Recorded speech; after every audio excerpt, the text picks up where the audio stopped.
உங்களுக்கு ரொம்பவும் நெருக்கமாக இருக்கக்கூடிய ஒருத்தர் வந்துட்டு நீங்கள் மெசேஜ் அனுப்புறீங்க. அதில் 2 ப்ளூ டிக் வந்திருக்குது. அதில் அவங்க அதை பார்த்துட்டாங்க. ஆனால் 10 நிமிஷம், 1 மணி நேரம், 1 நாள் வரைக்கும் உங்களுக்கு எந்த விதமான ரெஸ்பான்ஸும் வரல, எந்த விதமான பதிலும் வரல. அதே நேரத்தில் உங்களுடைய ஹார்ட் ரொம்ப வேகமாக துடிக்கும். நான் ஏதாவது தப்பாக சொல்லிட்டேனோ அப்படிங்கிற ஒரு பதட்டமும் போராட்டமும் மனசுக்குள்ளே நடக்கும். இது சாதாரண மௌனம் தான் நம்ம கடுமையாக சித்திரவதை செய்யுது. நிராகரிப்போ அலட்சியமோ.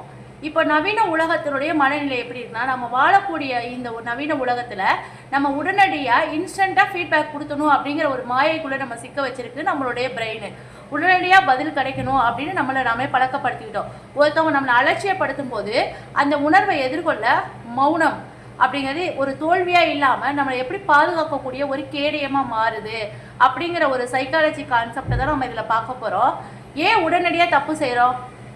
ஒருத்தவங்க நம்மளை அவாய்ட் பண்ணுறாங்க அப்படின்னு தெரிஞ்ச உடனே நம்ம மறுபடியும் அவங்கள கூப்பிட்றோம், எஸ்எம்எஸ் அனுப்புகிறோம். வேலை செய்யாத ஒரு பழுதான லெஃப்ட் பட்டனை திரும்ப திரும்ப நம்ம அழுத்துற மாதிரி தான்.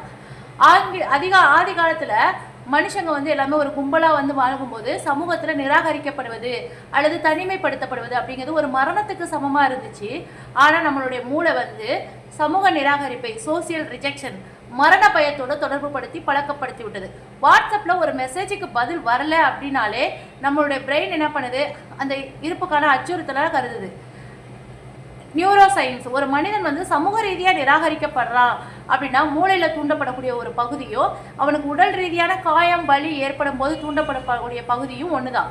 ஒருவர் உங்களை அலட்சியப்படுத்தும் போது மூளை அதை காயமாகவே பதிவு பண்ணிக்குது. எக்ஸ்டர்னல் வேலிடேஷன், உங்களை மதிக்க விரும்பாத ஒருத்தர்கிட்ட உங்களுடைய மதிப்பை நிரூபிக்க வேண்டிய அவசியமே இல்லை.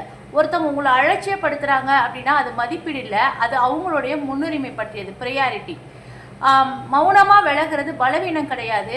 வீடுகளில் மின்சாரம் அதிகமாக வரும்போது அசம்பாவிதம் நடக்காமல் இருக்க நம்ம எப்படி எம்சிபி, சர்க்கியூட் பிரேக்கர், இதெல்லாம் ட்ரிப்பு, இதெல்லாம் நம்ம மின் இணைப்பை துண்டிக்கிறது போல் நம்மளுடைய மன அமைப்பு சாம்பலாகி விடக்கூடாது அப்படிங்கிறதுக்காக நீங்கள் எடுக்கக்கூடிய ஒரு தற்காப்பு நடவடிக்கை தான் மௌனம்.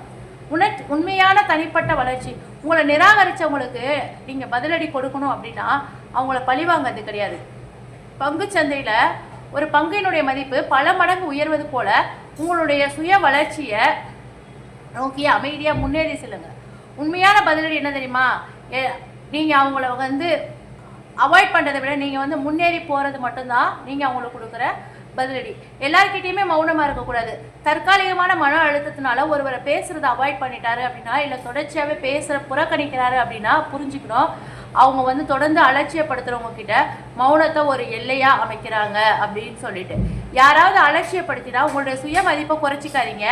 மௌனங்கிறது பலவீனம் கிடையாது, அது உங்களுடைய மன அமைதியை பாதுகாக்கக்கூடிய அரண்.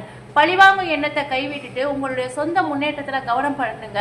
வெளியுலக மனிதர்களுக்கு மட்டும் இல்லாமல் உங்களுக்குள்ளே இருக்கக்கூடிய எதிர்மறையான குரலுக்கோ மௌனத்தையே பதிலாக்கி வெற்றி பெறுங்க. உங்களாலையும் வாழ்க்கையில் ஜெயிக்க முடியும். இந்த வீடியோ பிடிச்சிருந்தனா லைக் பண்ணிவிட்டு உங்களுடைய கமெண்ட்டை ஷேர் பண்ணுங்கள்.